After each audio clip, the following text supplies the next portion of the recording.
네, 오늘 로마서 네 번째 시간입니다. 지난 시간에 복음에 대해서 잠깐 소개를 했습니다. 내가 사도로 부르심을 받고 택정함을 입은 이유는 하나님의 복음을 위해서다. 그리고 이 복음이 뭔지 2절부터 4절을 통해서 간략하지만 핵심만 골라서 소개를 했습니다. 이 복음은 하나님이 선지자들을 통하여 그의 아들에 관하여 성경에 미리 약속하신 것이다.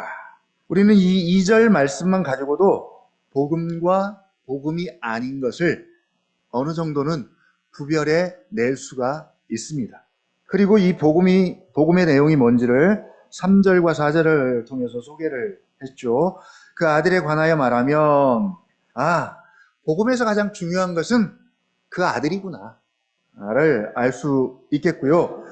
육신으로는 다윗의 혈통에서 나셨고 성결의 영으로는 죽은 자들 가운데서 부활하사 능력으로 하나님의 아들로 선포되셨으니 곧 우리 주 예수 그리스도시니라.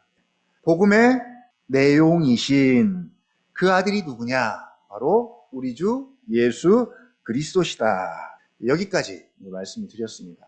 그런데 1절부터 4절을 보면 정말 단어 하나도 버릴 것이 없는, 그래서 할 수만 있다면 머리에 꼭 기억을 하시면 좋을 것 같습니다.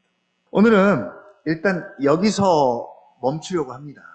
로마서를 마주하면서 첫 번째로 도전할 주제가 바로 우리 주 예수 그리스도입니다. 사실 되게 익숙한 주제예요. 성탄절 정신으로도 이미 소개를 한 바 있고요. 그리고 사도신경을 통해서도 우리가 주일마다 고백하는 믿음의 내용이기도 합니다.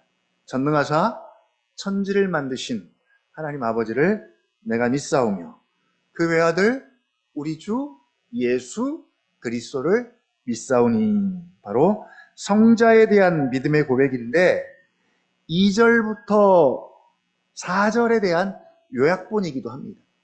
제가 오늘 이제 우리 주 예수 그리스도에서 멈춘 이유는 신앙생활은 사실 전부 다 이 싸움입니다. 우리 주 예수 그리스도가 잘 되면 신앙생활이 잘 될 것이고요. 우리 주 예수 그리스도가 잘 안 되면 신앙생활은 잘 안 될 거예요. 성장도 마찬가지입니다. 우리 주 예수 그리스도가 잘 되면 잘 자라갈 것이고 성숙할 것이고 성화될 것이고 이런 모든 것들이 잘 될 거예요. 그러나 우리 주 예수 그리스도가 잘 안 되면 역시 성장이 멈추거나 자라가기는 하는데 역기능적 자라감이 생길 거죠. 이걸 다른 말로 말하면 성인 나이라고 이야기합니다. 성인 나이. 몸은 자라서 성인이 되었는데 그의 인격과 지성이죠. 지능과 지식과 감성과 정서와 의지에 있어서 굉장히 어린아이 같은 모습이 보여지는 거예요. 몸은 어른인데 성인인데 인격은 어린아이 수준에서 멈춰버리는 것이죠. 바로 바울과 우리의 차이가 있습니다. 저는 개인적으로 바울이라는 인물을 정말 무지 좋아합니다. 본받고 싶어 합니다. 근데 실상은 넘사벽이에요.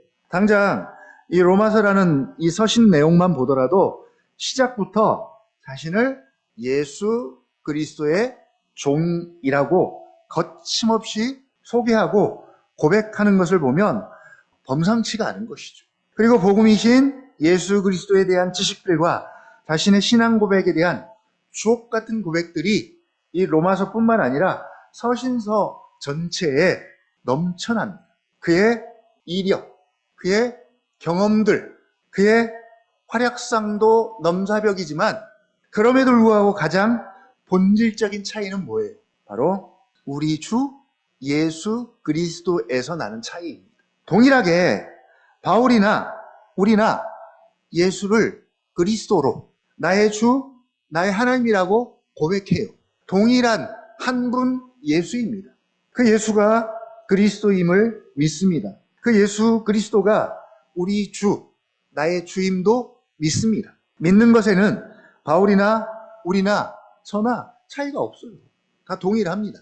베드로후서 1장 1절에서 이렇게 말하잖아요. 너희나 나나 동일한 믿음, 보배로운 믿음을 가졌다.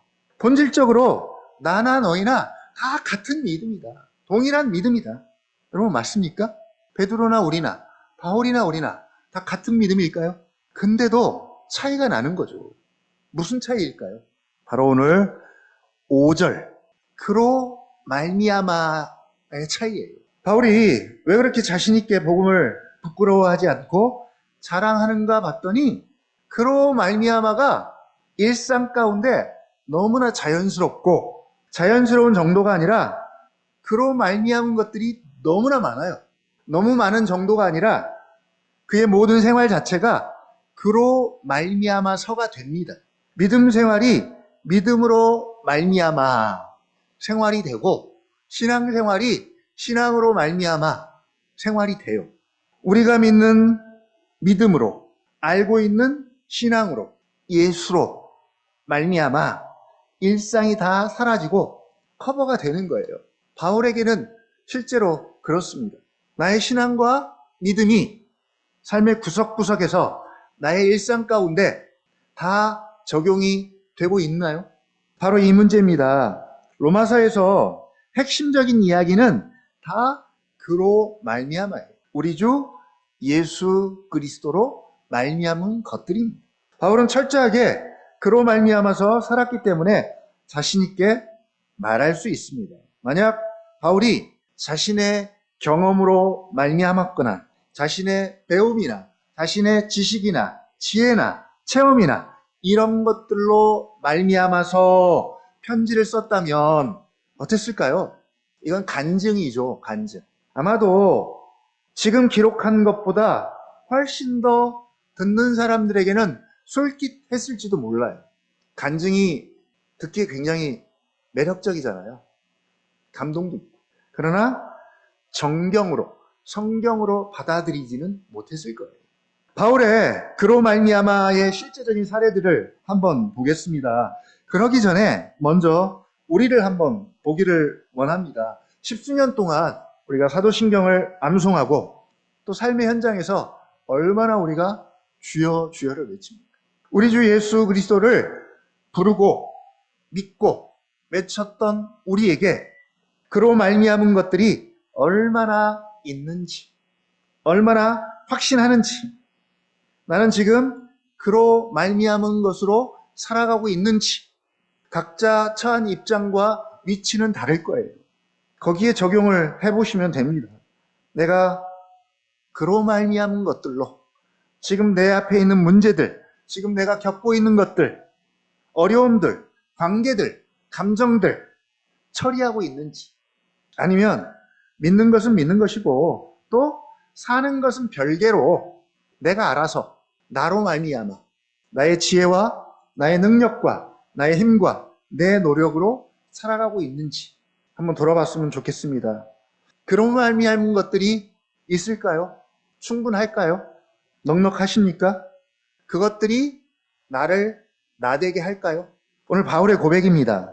당장 바울은 5절 같이 한번 읽어보겠습니다. 5절 시작. 그로 말미암아 우리가 은혜와 사도의 직분을 받아 그의 이름을 위하여 모든 이방인 중에서 믿어 순종하게 하나니.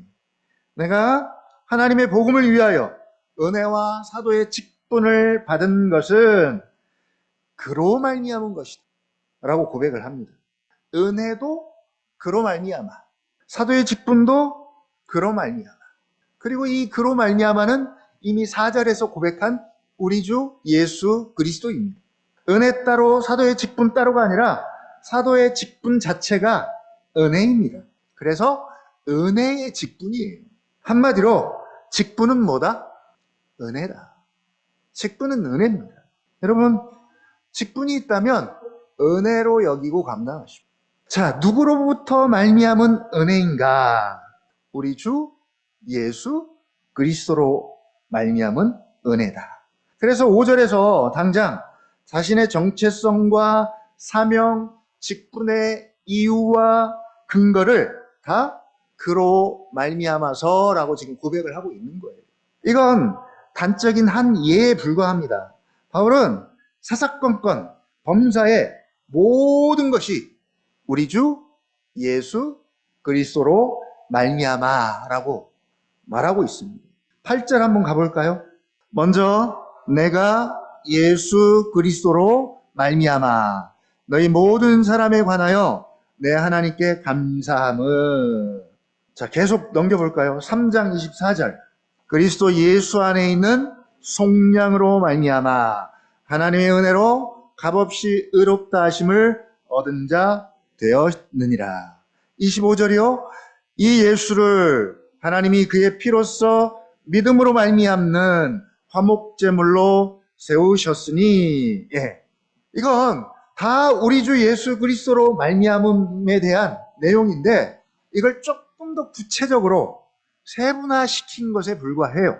자, 이 그로 말미암아의 백미는 5장입니다. 5장 한번 가보겠습니다. 5장 1절. 그러므로 우리가 믿음으로 의롭다 하심을 받았으니 우리 주 예수 그리스도로 말미암아 하나님과 화평을 누리자. 칭의의 결과입니다.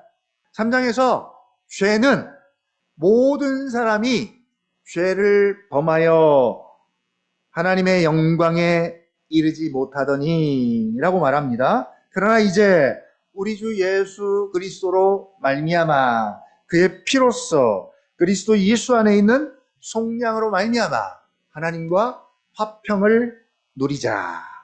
2절, 5장 2절입니다. 시작. 또한 그로 말미암아 우리가 믿음으로 서 있는 이 은혜에 들어감을 얻었으며, 은혜가 다스리는 그 통치의 영역 안에 이제 우리가 들어왔습니다. 죄의 영역에서 살다가 이제는 은혜가 다스리는 통치의 영역 속에 들어왔습니다. 그러니까 은혜를 누려야죠. 그리고 거기서 끝난 것이 아니라 그로 말미암아 어떻게 된다고요? 하나님의 영광을 바라고 즐거워하느니라. 3절요. 시작. 다만 이뿐 아니라 뭐예요? 그로 말미암아의 연속입니다. 같이 읽어보죠. 시작. 우리가 환난 중에도 즐거워하나니 이는 환난은 인내를, 인내는 연단을, 연단은 소망을 이루는 줄 알미로다. 환난 중에서도 고난 중에서도 어떻게 즐거워합니까? 바로 그로 말미암아. 그리고 5절입니다. 소망이 우리를 부끄럽게 하지 아니함은 우리에게 주신 성령으로 말미암아. 이 성령 어떻게 주셨습니까?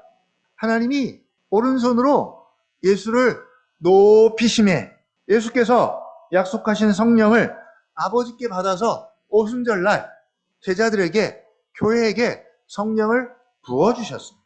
그래서 주 예수 그리스도로 말미암아 우리에게 부어주신 성령입니다. 그리고 그 성령으로 말미암아 하나님의 사랑이 우리 마음에 부은 바 되미니.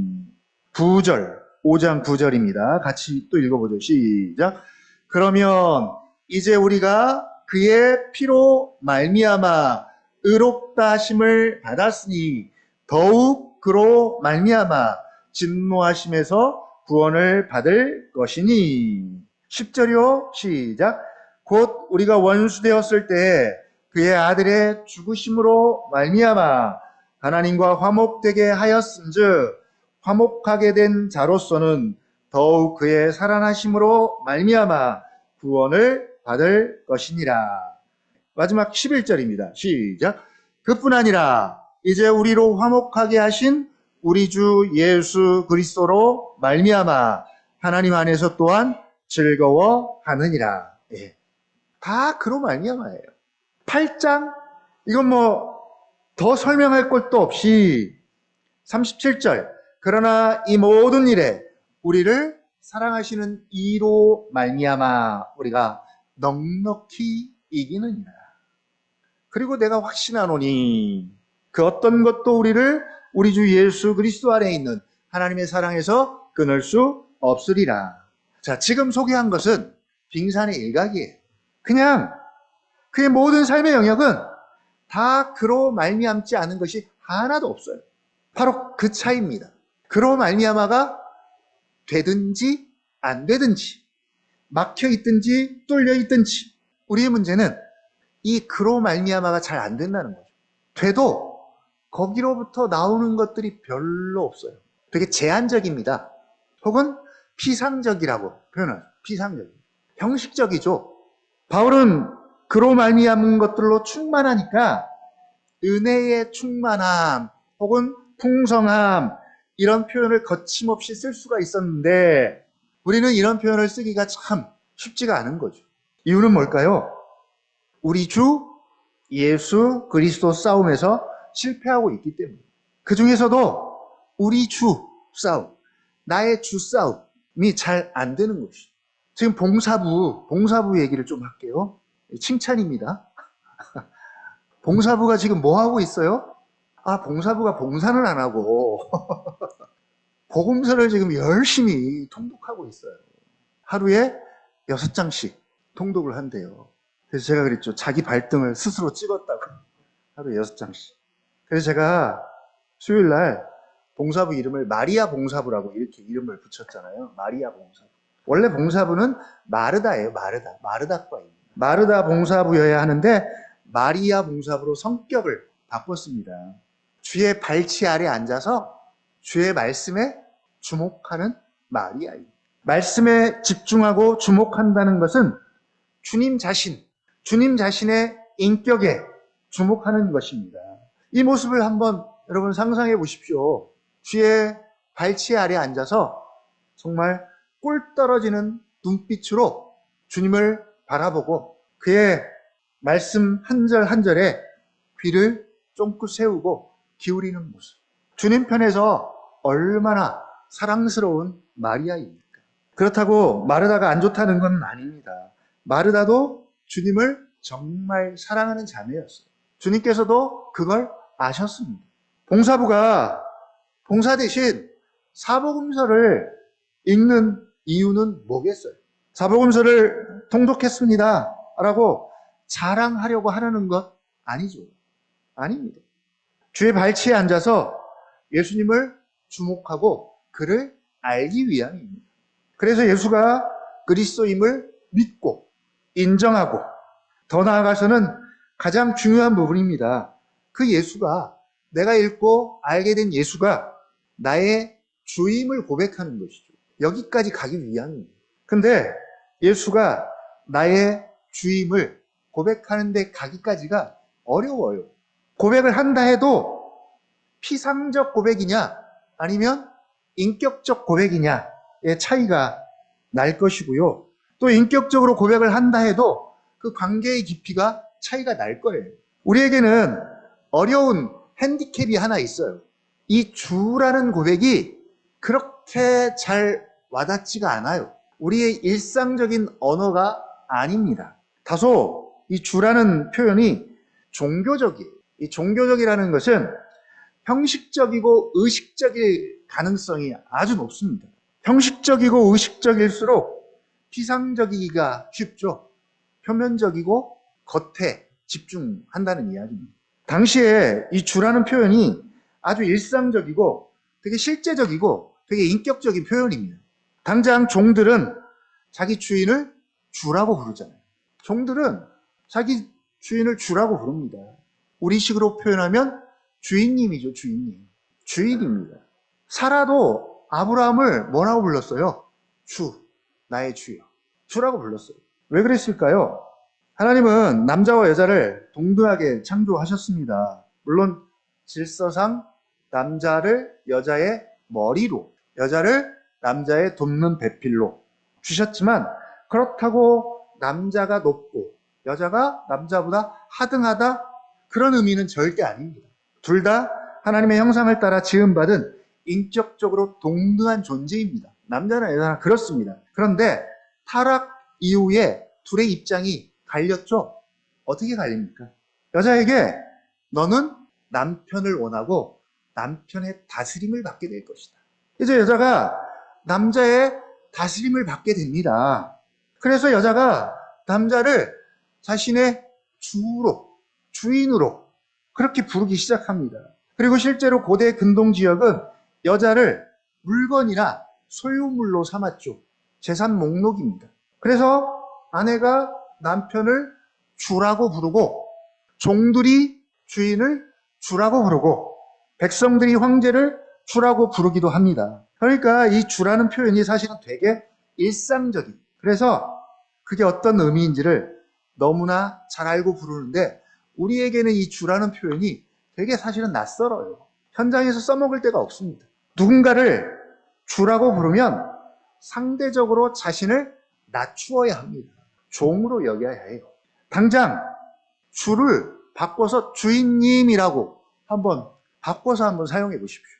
태어나서 한 번도 주인님이라고 불러본 적이 없죠. 예수를 주인님이라고 한번 불러보십시오. 기분이 어떨까요? 여러분 기분이 어떤가요? 예수님이니까 그나마 괜찮지만 남편에게 주인님이라고 한번 불러보십시오. 기분이 어떨까요? 어이가 없나요? 욕이 나오나요? 남녀평등을 외치는 시대에 이렇게 설교했다가 여성분들에게 문매를 맞습니다. 직장에서 사장님한테 주인님이라고 한번 불러보십시오. 기분이 별로 안 좋을 거예요. 누군가의 종이 된다는 것, 누군가를 주인으로 부른다는 것, 계몽된 이 시대의 사람들에게 가장 불편한 진실입니다. 인본주의 교육을 받은 우리가 철저하게 내가 내 인생의 주인인데 누군가를 주라고 부르는 것, 이거 익숙하지 않습니다. 당장 예수님을 주가 아닌 주인님이라고 부르는 것도 굉장히 낯설고 이상할 거예요. 바울은 예수 그리스도가 바로 자신의 주인님이고 자신은 그의 종이다 라고 망설임 없이 소개를 하고 있는 거예요. 그게 1장입니다. 1장 1절이에요. 1절. 자신을 종으로 표현한 것은 예수 그리스도를 주인님이라고 부른다는 얘기예요. 뿐만 아니라 그냥 형식적이고 피상적인 호칭이 아니라 실제로 그의 모든 삶은 자신의 정체성과 사명부터 시작해서 삶의 소소한 것까지 모든 것이 다 자신의 주인이신 주 예수 그리스도로 말미암아서 되어지고 산다라고 말하는 것입니다. 여러분 실제로 신앙생활은 다 주와 관련이 있어요. 한번 면밀하게 살펴보십시오.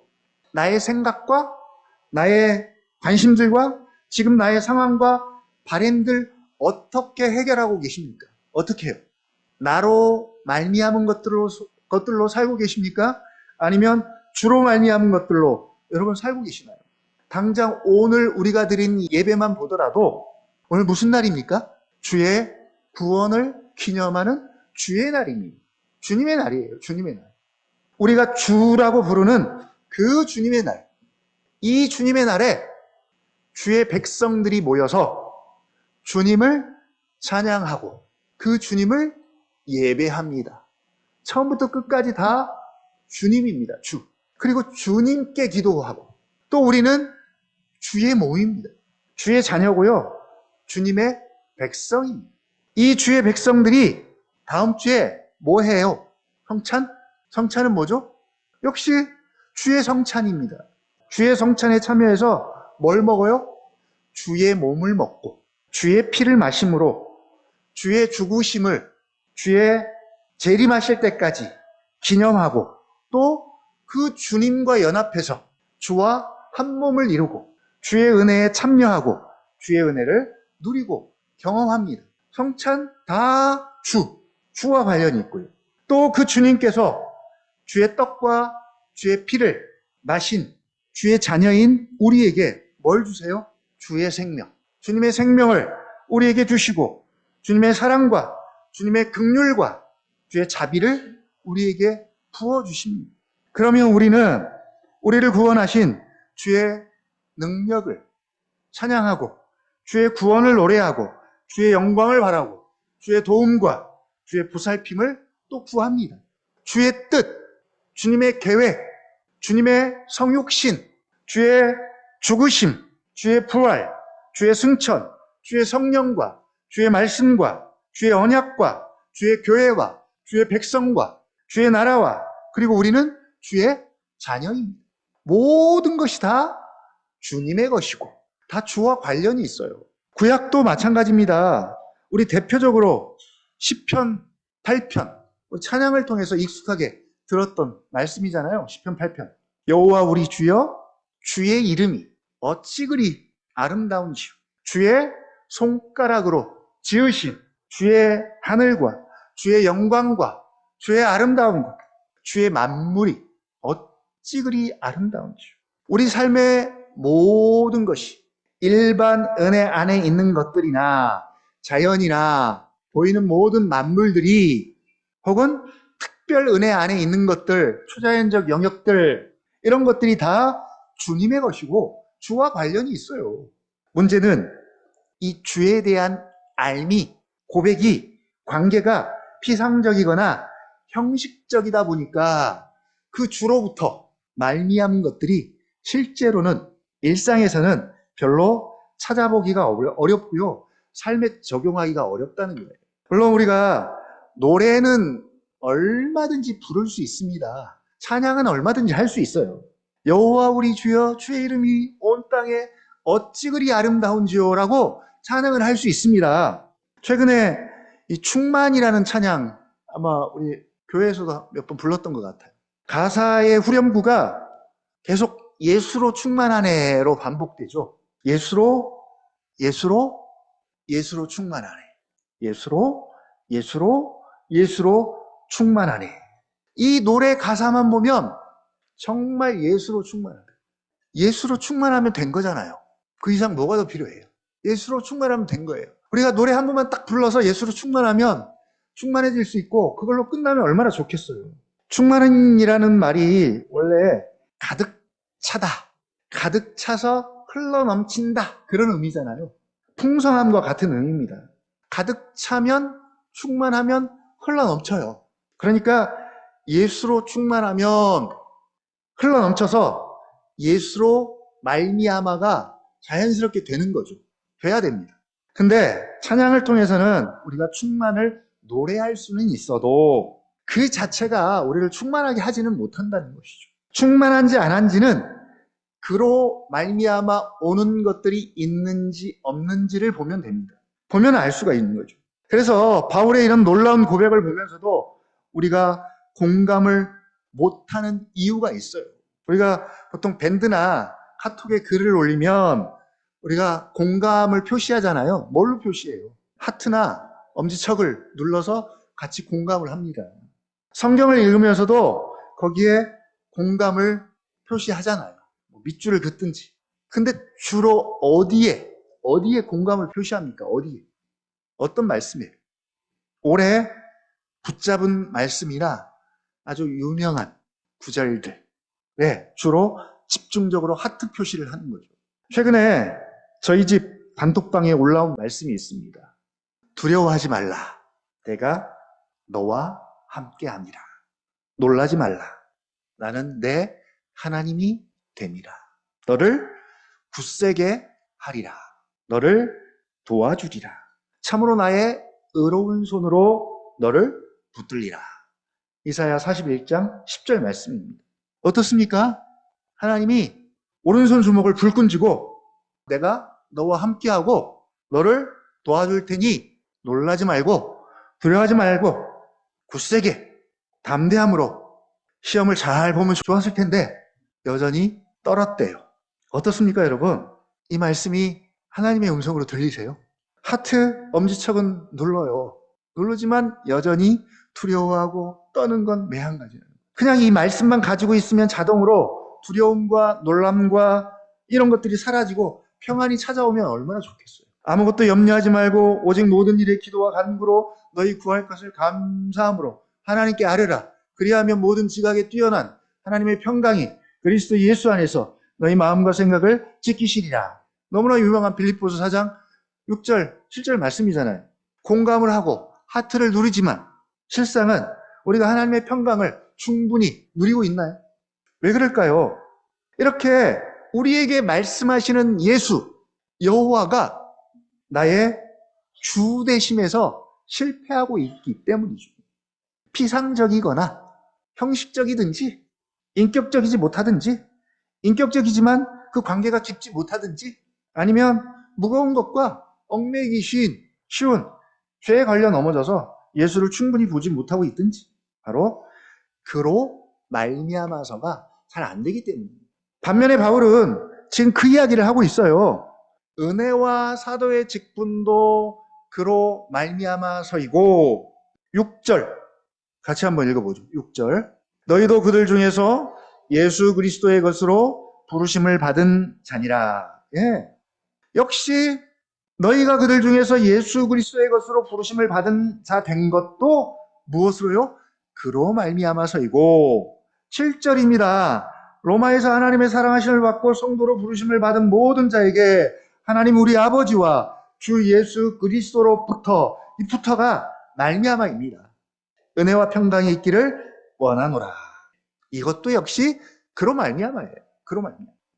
7절 말씀은 바울이 모든 교회를 향해서 항상 그의 온 마음을 담아 가장 축복해주고 싶고 가장 하고 싶은 축복입니다.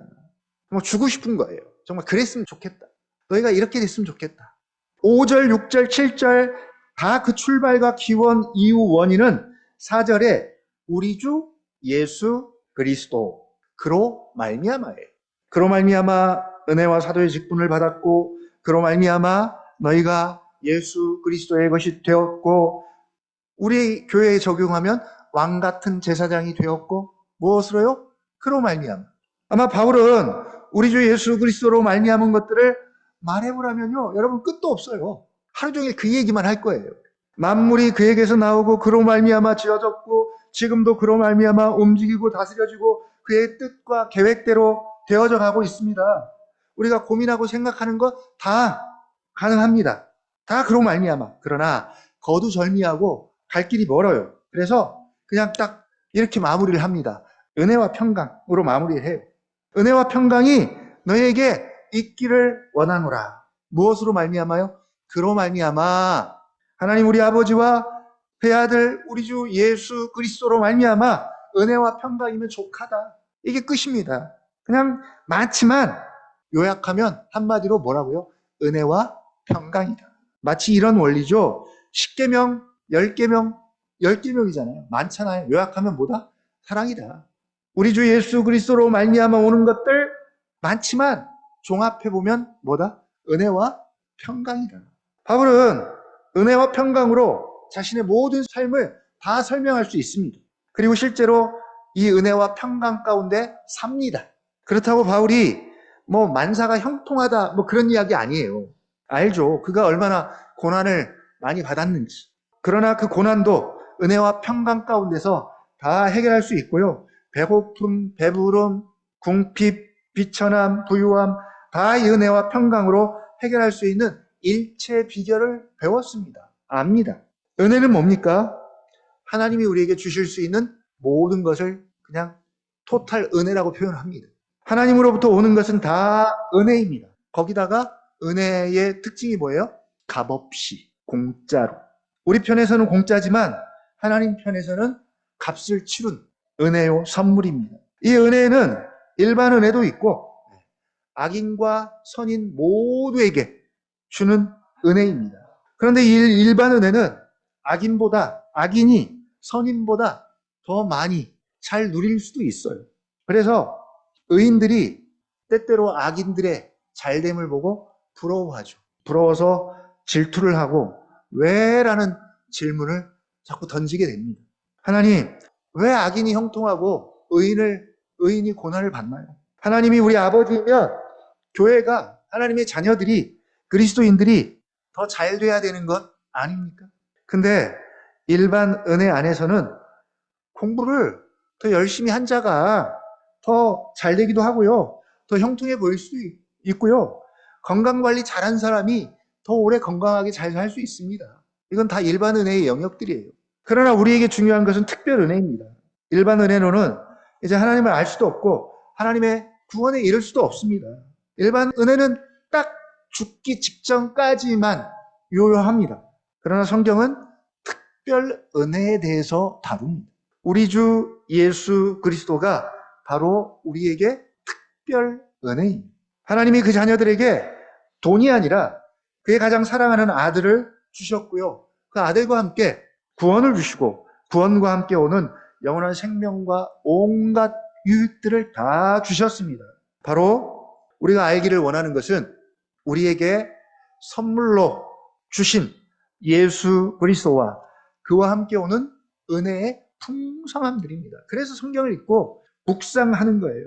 우리는 이것들을 알면 알수록 예수 그리스도를 뭐라고 고백할 거예요? 나의 주, 주. 이럴 때 주라는 말이 나와야 돼요.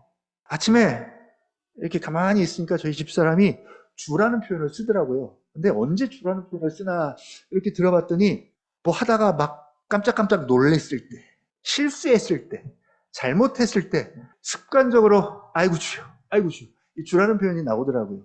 근데 원래는 뭐예요? 정말 예수님을 묵상하고 예수님의 하나님 되심과 그 은혜와 그걸 묵상한 다음에 나의 주님, 나의 주님 이라고 이렇게 고백을 해야 되는데 거꾸로 됐죠. 나의 주라는 고백을 하게 되면 반대로 우리가 또 어떤 고백을 할 수 있어요? 기꺼이 나는 당신의 종입니다. 이 종이라고 말하기를 주저하지 않을 거예요. 주인이 너무 좋으니까. 그냥 상식적으로 봐도 주인이 좋아야, 사장이 좋아야 주인 자랑하고 사장님 칭찬하고 회사를 더 사랑할 것 아니겠습니까? 상식적으로도. 여러분 은혜가 풍성합니까? 내가 주인 삼은 그 주님으로부터 말미암는 은혜가 풍성해서 그 은혜가 내 삶에 강을 이루고 바다를 이루고 계시나요? 말씀 묵상을 통해서 이걸 하는 거죠. 구체적으로 그 주님으로부터 어떤 은혜가 어떻게 내게 오는지. 성찬식 우리 다음 주 광고했잖아요. 항상 성찬식을 광고할 때 딸려가는 단어가 뭐예요? 은혜, 은혜입니다. 한 주간 성찬을 준비하면서 주님의 은혜를 우리가 기대하고 준비합시다. 그리고 미리 광고를 합니다. 성찬은 우리가 주라고 고백하는 나의 주인이신 주님의 성찬입니다. 나의 주인의 몸입니다. 나의 주인께서 종인 나를 위해 몸을 찢기셨습니다. 나의 주인의 피입니다. 내가 주인 삼은 주 예수께서 나를 위해 나의 죄를 대신해서 피를 흘려주셨습니다. 그것으로 끝났나요? 그 다음은 그 주님의 몸과 피로 말미암아예요. 이제 말미암아가 돼야 되는 거죠. 말미암아 나는 은혜를 누리는 거예요. 먹고 마시기는 했는데 말미암아가 안 되는 거죠. 그 구원의 은혜와 영원한 생명의 은혜, 교회됨의 은혜, 주님과 한몸됨의 은혜, 끝도 없어요. 그의 죽으심으로 말미암아, 그의 살아나심으로 말미암아, 그의 승천으로 말미암아. 그래서 지금 우리가 주님의 날에 주를 위해 주님의 구원을 감사하고 노래하고 찬양하고 또 주님의 은혜를 다시 구하고 다시 주님의 긍휼과 자비를 노래합니다. 이게 계속 반복되는 거잖아요. 그리고 그 은혜를 알고 그 은혜로 충만하면 그 끝이 뭐겠어요? 딱 한마디 고백할 수 있죠. 역시 우리 주 예수 그리스도. 나의 주 예수 그리스도. 이 한마디면 끝인 거죠. 바울이 지금 4절에서 그렇게 고백한 거예요. 마지막으로. 그러나 타락한 본성은요, 자꾸 이 은혜를 일반 은혜 차원으로 자꾸 끌어내려요. 이건 마귀가 우리 안에서 역사하는 일입니다. 일반 은혜 차원으로 가면 우리는 매일 불안해요. 매일 비교하게 되고요. 걱정하게 되고요. 염려하게 되고요. 그리고 때로는 허탈해져요. 난 뭐지? 사는 게 너무 힘들어져요. 당장 주변에 잘 되고 잘 나가는 사람과 꼭 비교하게 됩니다. 비교하면 힘이 빠져요. 실족합니다. 하나님이 나를 위해 가장 아끼는 아들을 주셨고 그 주심이 얼마나 실제적인지 모르면 우리가 피를 먹고 마시면서도 딴 생각을 하는 거죠. 그러면 우리는 답이 없어요. 이 은혜에 대해서 뭐라고 말합니까? 로마서 8장 32절 자기 아들을 아끼지 아니하시고 우리 모든 사람을 위하여 내두시니가 어찌 그 아들과 함께 모든 것을 우리에게 주시지 아니하겠느냐. 아멘. 이 말씀에 우리가 충분히 공감할 수 있었으면 좋겠습니다. 은혜가 있으면 그 은혜의 결과는 반드시 뭘로 나타난다고요? 평강입니다. 그래서 은혜와 평강은 짝이에요. 예수 그리스도로 말미암아 은혜가 있고 은혜로 말미암아 평강이 있는 거예요. 그러니까 평강을 누리려면 어디로 가야 돼요? 반드시 은혜가 있어야 합니다. 그 은혜로 말미암는 평강이어야 합니다. 뿐만 아니라 이 은혜는 어떤 은혜요? 일반 은혜가 아니라 특별 은혜예요. 특별 은혜. 구속의 은혜로 말미암은 평강이어야 합니다. 사단은요, 이 평강을 계속 우리에게 잘못 적용시키려고 하는 거죠. 일의 잘됨, 뭐가 되고 안 되고, 혹은 행복으로 자꾸 바꾸려고. 무엇으로 말미암는 행복입니까? 일반 은혜로 말미암는 잘됨과 편리함과 이런 것들을 행복이라고 이야기하는 거죠.